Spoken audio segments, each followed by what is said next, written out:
çalıp ona aman vermiyor.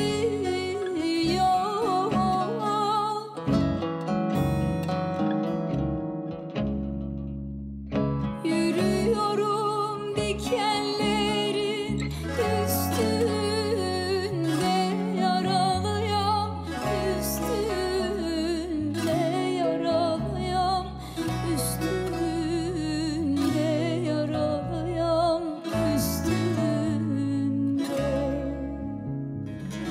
Yürüyorum dikenlerin üstünde, yaralıyam üstünde, yaralıyam üstünde.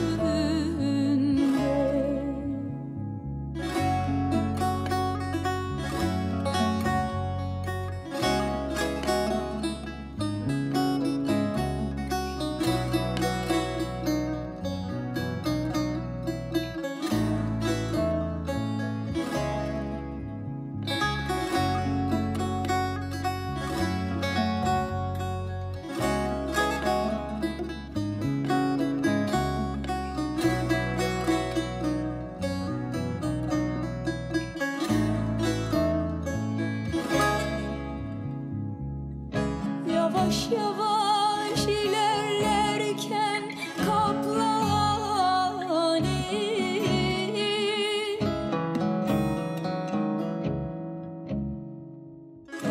benim ile yola çıkanlar hani.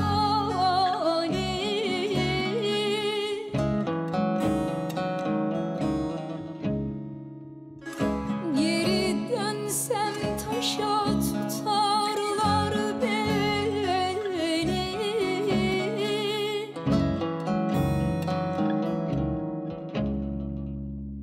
Yürüyorum dikenlerin üstünde, yaralıyam üstünde, yaralıyam üstünde, yaralıyam üstünde.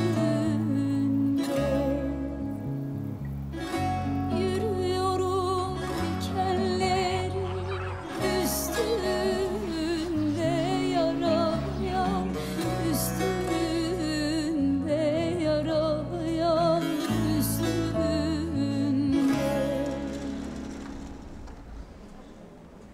Gonca Hanım, geçmiş olsun. Toprak nasıl? Yarısını diktik. İç organlarında zarar yok. Atlattı. Atlattı, kurtuldu. Bir süre dinlenmesi gerekecek. Uyanması çok uzun sürmez. Görebilir miyim? Ne zaman görebilirim? Hemşire hanım size haber verecek. Tamam. Çok teşekkür ederim, çok sağ ol.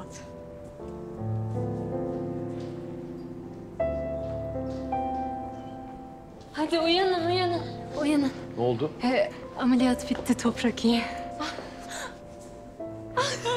Çok sevindim. Toprağıma bir şey olur mu zaten hiç ya?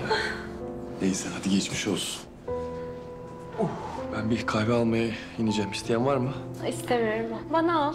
Tamam. Ailesine haber vermemiz gerekiyor. Sen vermesem? Neden? Büyük olay çıkarırlar şimdi. Öğrenmeleri gerekiyor. Ya Toprak uyanınca kendisi arar. Ya annesi babası öğrenmesi gerekiyor Zeyno.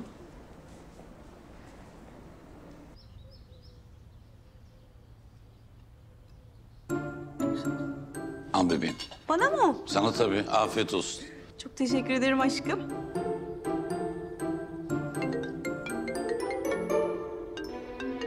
Gülümser'in kızı beni niye arıyor şimdi ya? Aç telefonu aç.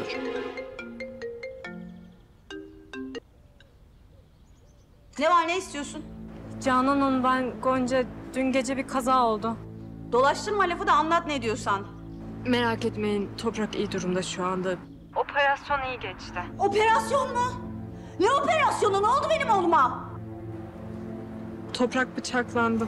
Ne yaptın sen benim oğluma? Ne yaptın? Neredesiniz şimdi? Sahnesindeyiz. Kalk Ali kalk. Toprak bıçaklanmış. Ne? Canan ne diyorsun sen?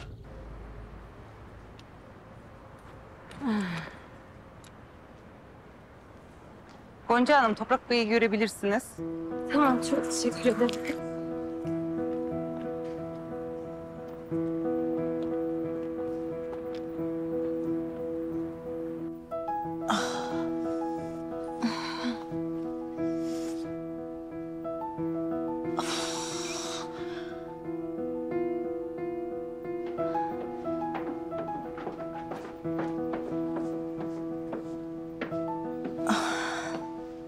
Günaydın.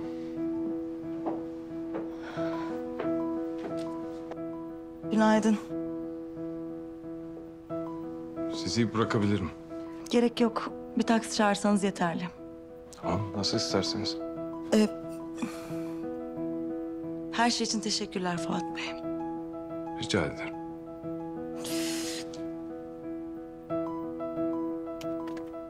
İsterseniz o topukluları giymeyin artık.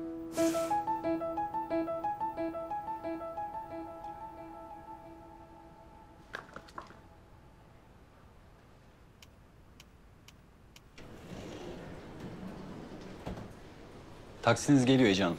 Teşekkürler, sağ olun.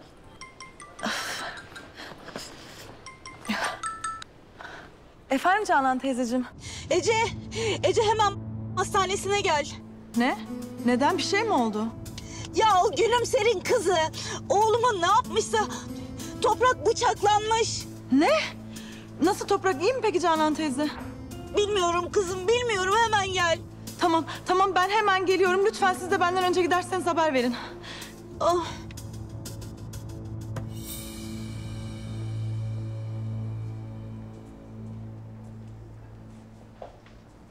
Maşallah hastamızın çok güçlü bünyesi varmış. Demirden adam vallahi. Yalnız çok uzun ziyaret etmeyelim. Dinlenmeye ihtiyacı var, olur mu? Teşekkürler, çok sağ olun.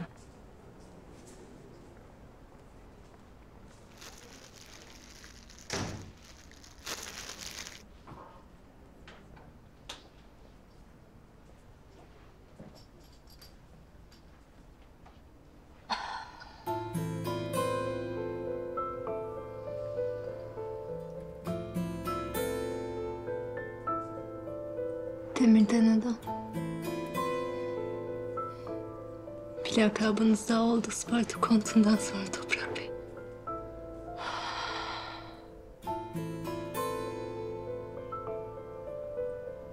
Sen canından olacaktın. Ben de kurtulmuş olacaktım, öyle mi? Hı? Yaşayacaktım, öyle mi? Böyle mi düşündün gerçekten? Sana bir şey olsaydı eğer, ben aldığım her nefesimde öleceğim aklına gelmedi mi?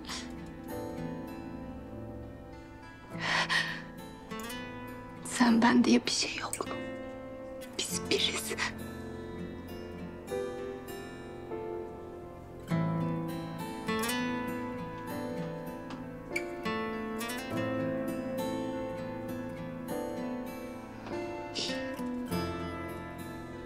Hadi aç gözlerini. Hadi aç lütfen.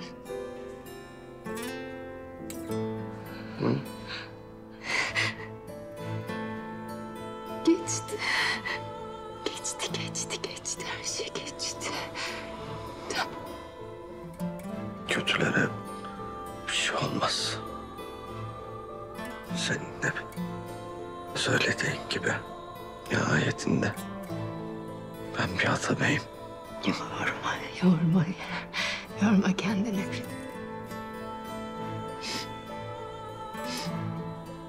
Bir şey istiyor musun? Su. Hemen geliyor.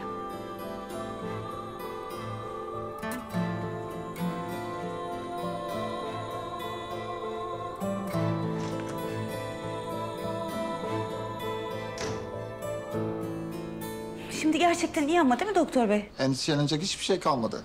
Oh, çok şükür. Doktor Bey, Allah sizden razı olsun. Çok teşekkür ederiz. Odası bu tarafta değil mi? Evet, bu tarafta. Tamam, sağ olun. Hadi gel Canan gel. Sen? Senin yüzünden oldu her şey. Senin burada ne işin var be?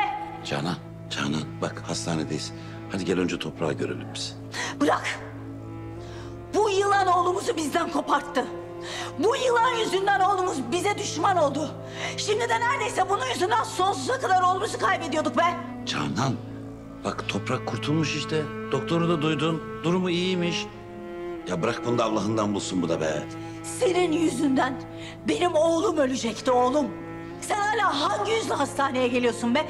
Utanmaz, arlanmaz, edepsiz, hayasız. Canan, bak hastanedeyiz Canan. Şimdi bak bir olay çıkacak. Lütfen. Defol buradan. Defol git buradan. Sen benim oğluma zarardan başka hiçbir şey vermedin. Defol.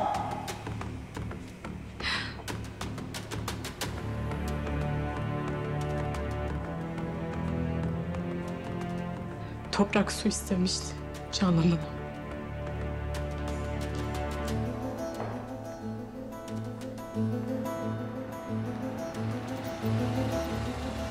Teşekkürler.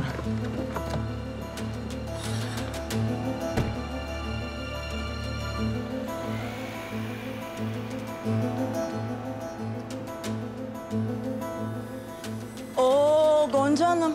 Biliyor musun? Ne yaptığında Toprak bıçaklandı çok merak ediyorum. Kezban. Gonca, Eve gidelim lütfen hadi. bir şey mi dedi sana? Yok yok. Gel. Gel canım tamam sakin. Arabayı açayım ben size. Gel.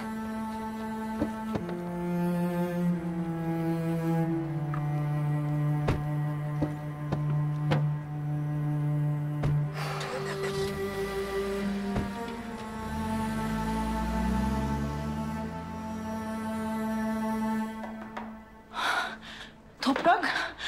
Canım geçmiş olsun. Yüreğimiz ağzımıza geldi. İyi misin? Sadece iyiyim.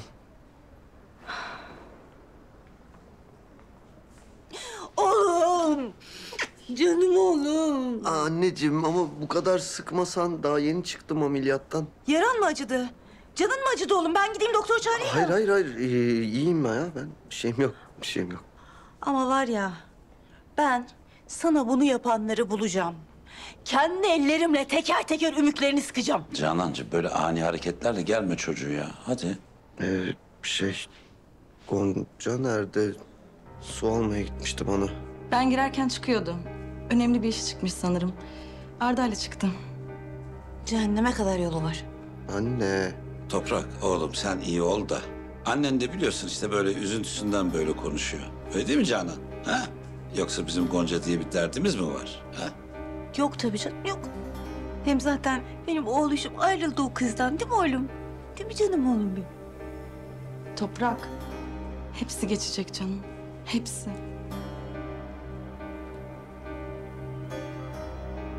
Toprak Bey'e geçmiş olsun. Sağ olun. Kendinizi iyi hissediyorsanız ifadenize başvuracaktık. Tabii. Başvurabilirsiniz ifademe. O zaman anneciğim siz çıkın isterseniz de memur beyler rahat rahat yapsınlar işlerini. Evet. Toprak çok doğru söylüyor. Biz çıkalım hadi Canan. Canım oğlum benim. Oh. Hadi gel Canancığım. Hadi oğlum. Görüşürüz. Canım. Hastane yemekleri tatsız tuzsuz olur. Geçen gittiğimiz lokantadan sakatat söyleyeyim mi sana? Hadi Ece hadi. Tamam bir tane.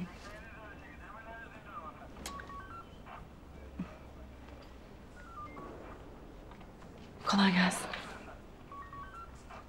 Gonca'nın verdiği ifadede saldırgan daha önce de kendisini tehdit ettiğinden bahsetmiş. Anlamadım. Şahsın adı Yılmaz. Gonca'nın babasının bir ahbabının oğluymuş. Gonca'nı tehdit etmiş. Siz tanımıyor musunuz? Tehdit mi etmiş? Hayır, tanımıyorum. Gonca hadi artık asma suratını. Bak Toprak da iyileşiyor. Ya o kadar haklılar ki bana bağırıp çağırmakta Arda. Her şey benim yüzümden oldu zaten. Toprağı bıçaklayan o Yılmaz denen çocuk zaten babam yüzünden girdi hayatımıza. Bu arada ben sana söylemeyi unuttum. Sabah Tahir amca aradı beni. Söyledin mi toprağa olanları? Yok canım hiç söyler miyim? Uydurdum bir şeyler. Ama sabah seni 40 defa aramış. Ulaşamayınca da bana söyledi. Baban İstanbul'a gitmiş. İstanbul'a mı gitmiş? Neden? Yani mecbur kalmış herhalde. Ben öyle anladım konuştuğumuzdan. Neden, ne oldu? Bir şey mi oldu? İşte onun annesi Zühre var, sen biliyorsun zaten. Bu çocuk annesini tehdit etmiş. Babamla arkadaş oldukları için. Bilmiyorum, kadıncağız İstanbul'a kaçmış. Tahir amca da iyi olup olmadığını kendi gözleriyle görmek için peşinden İstanbul'a gitmiş. Babam kadın için İstanbul'a mı gitmiş? Yani kadın arkadaşıymış babanın. Takılma bence. Ve çok zor durumdaymış kadıncağız. Ayrıca o Yılmaz denen çocuk annesini dövmüş. Annesini mi dövmüş? Bir insan annesini nasıl döver ya? Durdursana, arabaya inmek istiyorum. Neden? Ne oluyor Gonca? Ya, bir yalnız kalmak istiyorum arkadaşlar lütfen. Gonca bak, o Yılmaz denilen herif buralarda olabilir. Seni böyle bırakamam. Arda lütfen, yalnız kalmak istiyorum. Her şey üst üste geldi zaten. Şuraya dur.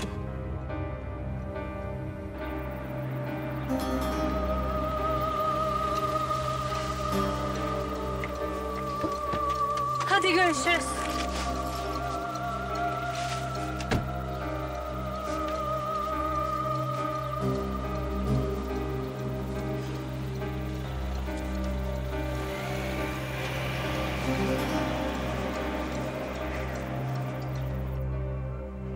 Tekrar geçmiş olsun Toprak Bey. Sağ olun.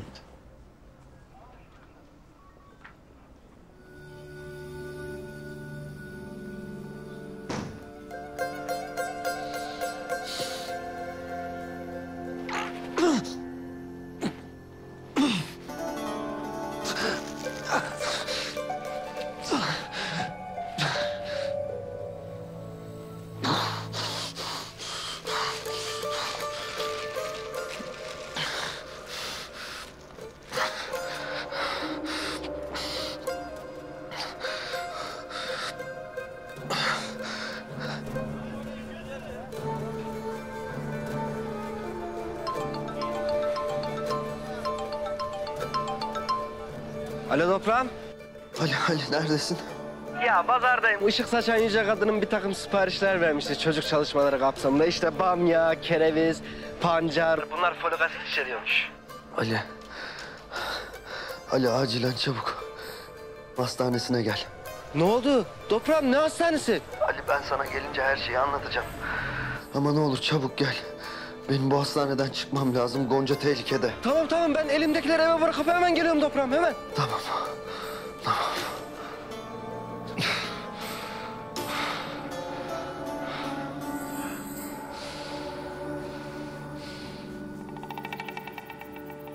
Lan ne o tarihi denen omurgasız burada ne de 5 kuruş para var. Arda. Ne işiniz var lan sizin burada? Uğraşmayın lan! Arda! Deşerim! Hemen polisi ara. Sakın! Sakın kimseyi arama. İkiniz de elimde kalırsınız burada. Nerede lan o Tahir? Bilmiyorum. Yalan söyleme lan! Nerede o Tahir? Bilmiyorum dedim. Sen söyle. Söyle! Bilmiyorum, yemin ederim bilmiyorum. Çıkarın lan telefonlarınızı. Ne? Saat, telefon, cüzdan ne varsa çıkart lan! Tamam.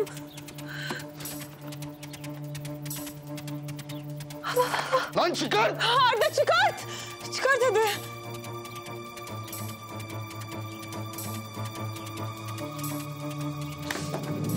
Arda! Arda! Geç lan içeri. Tamam.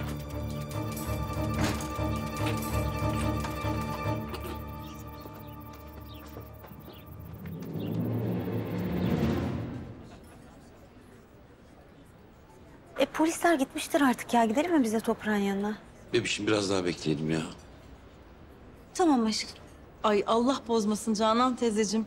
Vallahi sizi böyle görünce tüylerim diken diken oluyor. Allah'a şükür oğlumuz çok iyi. Biz de Halil'le ikinci baharımızı yaşıyoruz. Darısı artık seninle toprağın başına Ececiğim. Çok az kaldı Canan teyzeciğim. Artık bu son olayla birlikte Gonca tarihin karanlık sularına gömülmüştür. İnşallah yavrum inşallah. İnşallah. Bebişim sen kahvaltı da etmedin. Bir çiğ kaşarlı yaptırayım sana. Yaptır aşkım.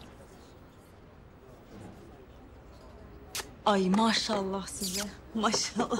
Bir çiğ kaşarlı Yasak ilişki Atabeylerin yuvasını tehdit ediyor. Ünlü iş insanı Halil Atabey ve emlakçı Pınar Çağlayan'ın arasındaki ilişki gündemi sarstı. Emlakçı Pınar Çağlayan'dan haber alınamıyor. Atabeylerin yaşadığı skandalların ardı arkası kesilmiyor. İşte ahlak timsali aile.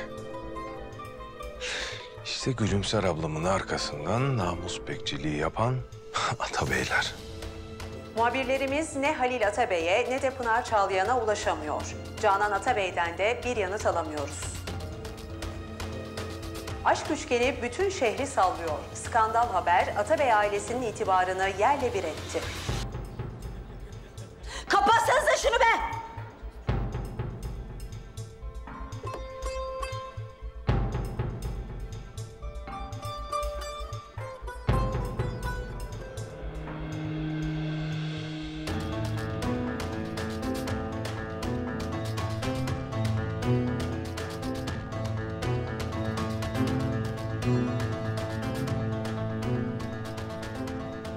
Ne bakıyorsunuz be? Önünüze bakın. Canan teyzeciğim, siz bir an önce gidin, aklınız toprakta kalmasın. Zaten birazdan muhabirler doluşur buraya. Tamam kızım, sağ ol. Tamam, ben size saat... neyse, bir saate haber veririm. Tamam canım.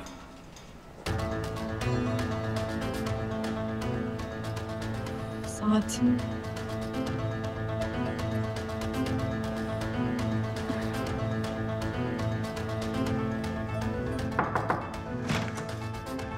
Canım. Toprak.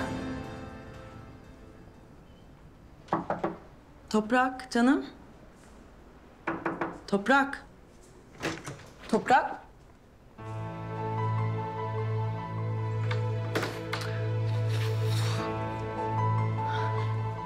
Hemşire hanım, şu odada yatan hastayı gördünüz mü? Odada yok da. Hayır, görmedim. Nerede bu adam ya? Neredesin Toprak, neredesin? Ya toprağım kim bıçakladı seni? Kim kıydı sana ya? Ali'cim iyiyim ya. Hiçbir şeyim yok. Bizim şu kulübe gidip ama hemen arabayı almamız lazım. Tamam iyisin değil mi? Vallahi iyiyim oğlum ya. Bak görmüyor musun? Yürüyorum işte. Ağrımsızın var mı? Ali, turp gibiyim kardeşim. Gerçekten iyiyim. Bir kere sarılan mı sana ben? Sarıl lan. Allah sana bir şey olsa ben öldürdüm toprağım ya. Ali, ya bana hiçbir şey olmayacak canım kardeşim ya. Bak bundan kimseye bahsetmek yok. Anlaştık mı? Anlaştık. Yalnız bizim artık durmamamız lazım. Yengen tehlikede. He gidelim. Of. Efendim Ece. Toprak neredesin? Çok önemli bir işim çıktı ona gidiyorum. Ya ne demek işim çıktı? Delirdin mi sen? Senin şu an hastanede olman gerekiyor. Senin tedavin bitmedi ki. Ece iyiyim ben. Bir şeyim yok. Yürüyüş yapıyorum hatta şu an. Toprak saçmalama. Hemen hastaneye dön. Dikişlerini atarsan ne olacak? Ece endişelenme diyorum sana ya. Sonra konuşalım olur mu? Bak annemlere de hiçbir şey deme. Boşuna endişelenmesinler tamam. Sen bilirsin Toprak ama... Hadi görüşürüz. Hadi gidelim hadi. Taksi. Yine ne oluyor? Gonca'ya mı gidiyor bu?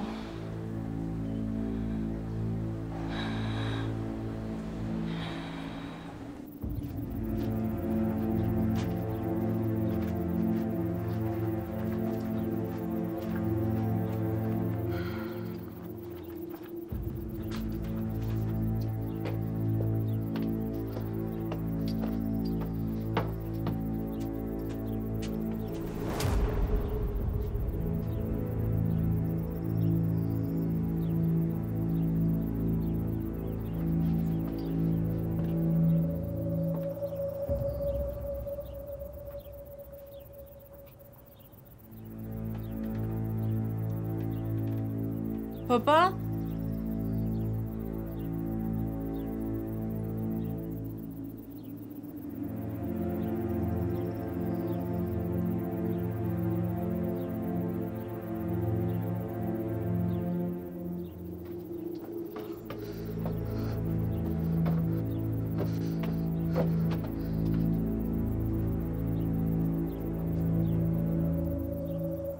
Zeyno. Gonca. Zeyno. Gonca. İyi misin? Aç kapıyı. Dur, açıyorum.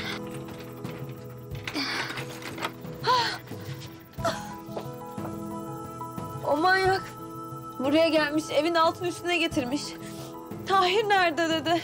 Söylemezseniz de öldürürüm sizi dedi. Söylemedik tabii. Eline ne oldu?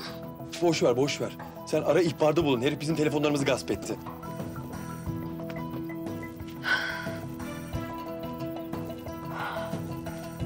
Alo. İhbarda bulunmak istiyorum. Gonca Aydın. Muhabirlerimiz ne Halil Atabey'e ne de Pınar Çağlayan'a ulaşamıyor. Canan Atabey'den de bir yanıt alamıyoruz. Rezil olduk ya, rezil olduk ya. Ne olacak şimdi ya? Ne olacak be? Rıfat ağa. Kapat ulan çeneni. Ulan her şeyi berbat ettin geri be, her şeyi berbat ettin. Bu aile nasıl kalkacak bunun altından? He? Nasıl kalkacak? Kim bizimle iş yapacak, kim? Bitirdin ulan bizi, bitirdin. Atabey ailesini bitirdin, Allah belanı versin seni.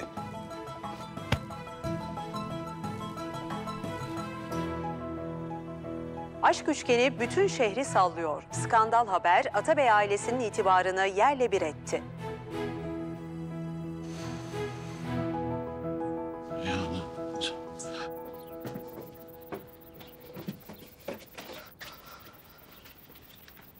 Polis gelir birazdan.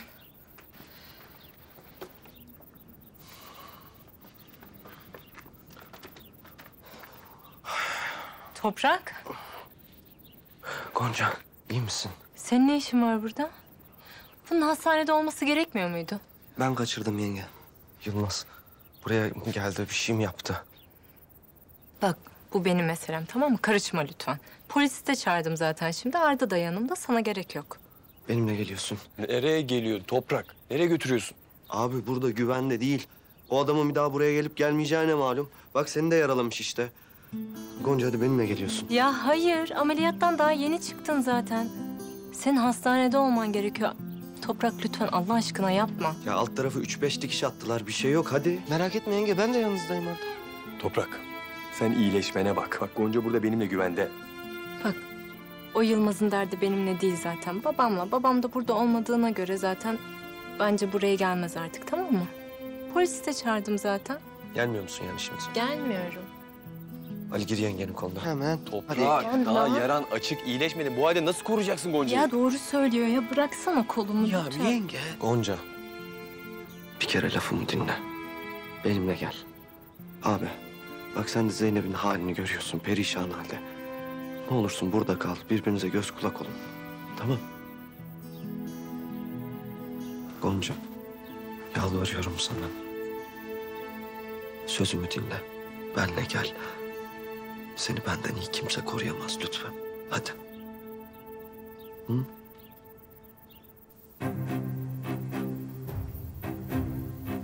Lan telefonlar Çin malı. Cüzdanlar bomboş. Lan ben sizin sıfatım. Kulüplerde fink atmayı biliyorlar ama. O Tahir denen iti de bulamadık. Ya abi bir şey diyeceğim. Ben çok acıktım ya.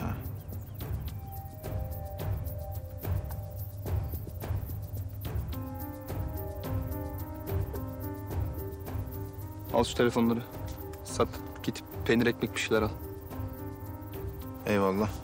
Yalnız yolda polis yakalarsa Ulan Doğan. Oğlum anan seni kafa üstü betona mı doğurdu lan? Ne mal herifsin lan sen? Açım diyorsun, telefonları veriyorum sat diye. Başka türlü nasıl yemek alacaksın lan? tamam abi ya ne yükseldin gidiyoruz. Gitmişken sağa sola bir bak bakalım. Bu herif ölmüş mü? Tamam abi o iş bende.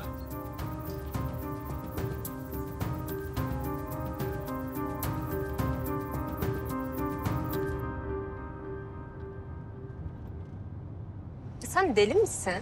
Ha? Bak pansumana ilaca ihtiyacım var Toprak. İyileşmedin daha.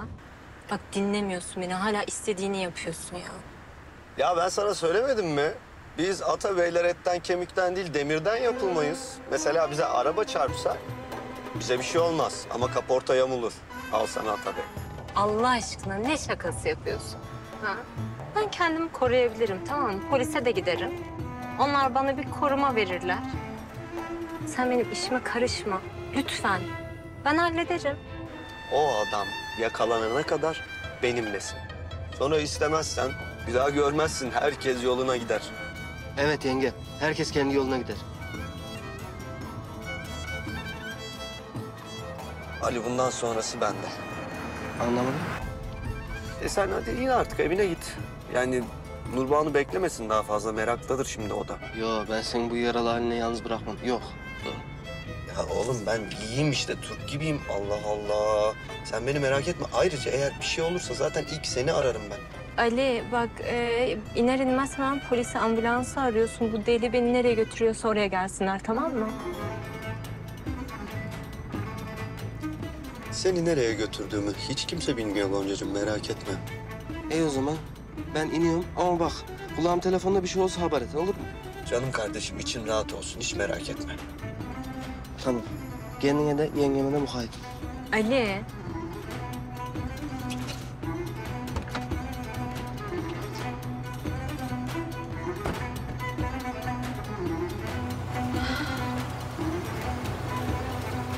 Ayağınıza taştayınız. Çok seviyorum sizi ben. Ah be Arda, ah be Arda. Nasıl izin verirsin ya?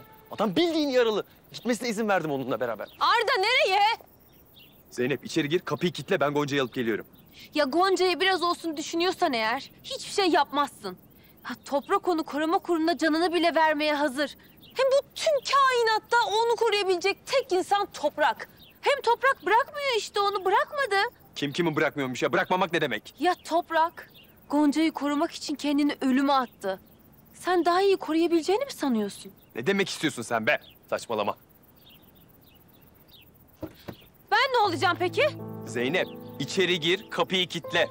Gonca'yı alıp geleceğim. En fazla 1 saat sürer. Telefonum da zaten yanımda. Eğer illa çok korkuyorsan Nurbanu'yu, Ali'yi arayalım, gelip otursunlar seninle. Arayamam, telefonlarımız yok.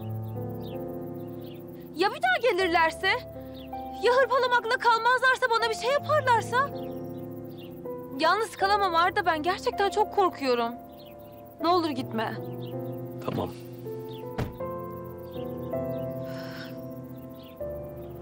Teşekkür ederim. Çok teşekkür ederim.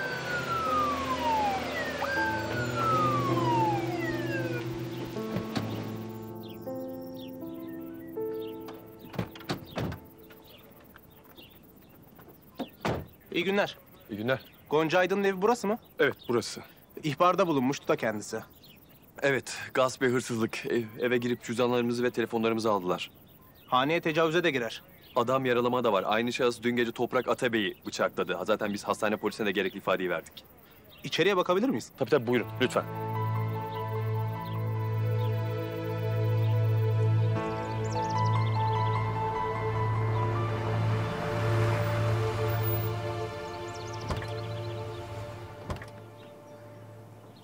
Toprak, ben gidiyorum. Sana ambulans gönderiyorum, tamam mı? Annenlere bunun hesabını veremem ben. Ne istiyorsun yani? Ben şimdi senin arkandan geleyim, seni sırtıma alayım, yaram açılsın.